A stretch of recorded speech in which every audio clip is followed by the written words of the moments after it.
হুগলির স্টেশনে রেললাইনের পাশ থেকে এক কিশোরের মৃতদেহ উদ্ধার। আজ ভোরে স্থানীয়রা দেখতে পান 2 ও 3 নম্বর লাইনের মাঝে পড়ে আছে দেহ। খবর যায় ব্যান্ডেল জিআরপি থানায়। জিআরপি এসে মৃতদেহ উদ্ধার করে নিয়ে যায়। বছর 14 কিশোরের পরিচয় অজ্ঞাত। ফুল প্যান্ট আর রঙিন স্যান্ডো গেঞ্জি পরনে ছিল। হুগলি স্টেশন প্ল্যাটফর্মের দোকানদার ও স্থানীয়রা জানান, ভোর 5টা নাগাদ একটি আপ লোকাল 2 নম্বর লাইন দিয়ে হাওড়ার দিক থেকে ব্যান্ডেলের দিকে যাচ্ছিল। একই সঙ্গে 3 নম্বর লাইন দিয়ে তখন একটা মালগাড়ি ব্যান্ডেলের দিকে যায়। ট্রেন চলে যাওয়ার পর দেখা যায় হুগলি প্ল্যাটফর্মে ঢোকার 100 মিটার আগেই 2 লাইনের মাঝে পড়ে রয়েছে দেহ। ট্রেন থেকে পড়ে নাকি পোস্টে ধাক্কা লেগে পড়ে গিয়ে মৃত্যু তা স্পষ্ট নয়। মৃতদেহ ময়নাতদন্তের পর জানা যাবে আসল কারণ। ইতিমধ্যেই মৃত কিশোরের পরিচয় পেতে সব থানায় মেসেজ পাঠানো হয়েছে। এটা আমি খবর পেয়েছি, ওই যে ফার্স্ট ট্রেনটা যাচ্ছে, আপনি ফার্স্ট ট্রেনটা 5:15, ওই 5:15 কোন গাড়ি ছিল? ওটা 5:15 আপনার টাইম হচ্ছে 5:05 মনে হয়, ভালো টাইম হচ্ছে 5:05।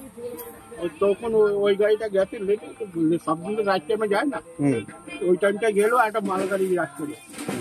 ফার্স্ট ট্রেনটা আপনার 2 নম্বর দিয়ে গেল, আর মালগাড়িটা আপনার ওই 3 নম্বর দিয়ে গেল। তারপরে ওখানকার লোক বলছে ওখানে একটা বাচ্চা মারা গেছে, লাইন জামানা পড়ে গেছে, তাই বলছে। তখন কিনলাম আমি, ওই পোস্টে বাড়ি লেগে বলেনি, এমনি পড়ে গেছে। বলছে ওখানে পড়ে বলছে।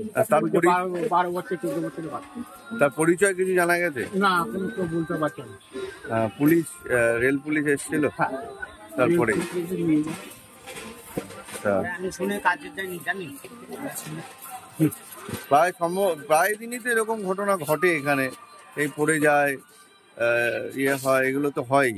রেল থেকে কোনো রকম স্টেপ নেওয়া, অনেকবার বারণও করা হয়েছে যে গেটে ঝুলবেন না, তারপরও তো এরকম ঘটনা ঘটছে। বাচ্চারা তো শুনে না, সব তো বলবো কি আর আপনাদেরকে, সবই তো মস্তান বললেই আমি শের, কি বলবো বলুন বাচ্চাদেরকে। কি নাম আপনার? কি নাম আপনার? হ্যাঁ, শম্ভু। কি আমি এসে শুনছি একটা বাচ্চা ছেলে মারা গেছে, 15-16 বছর বয়স।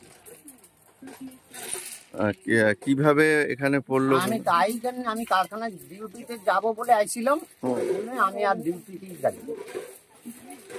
আনুমানিক কত বয়স হবে ছেলের? ওইরকম তো বললো 15-16 বছর এরকমই হবে। এতবার বারণ করার পরেও সে গেটে ঝুলছে, বিপদ হচ্ছে। এটা আমি জানি না কিভাবে পড়ছে, কি মরে গেছে তা জানি না। আমি ডিউটিতে যাবো বলে বাড়িতে গেছি, আজকে শুনে আমি আর ডিউটিতেই যাই না। না নিয়ে গেছে তখন একটুখানে দেখে। কি নাম আপনার? আমার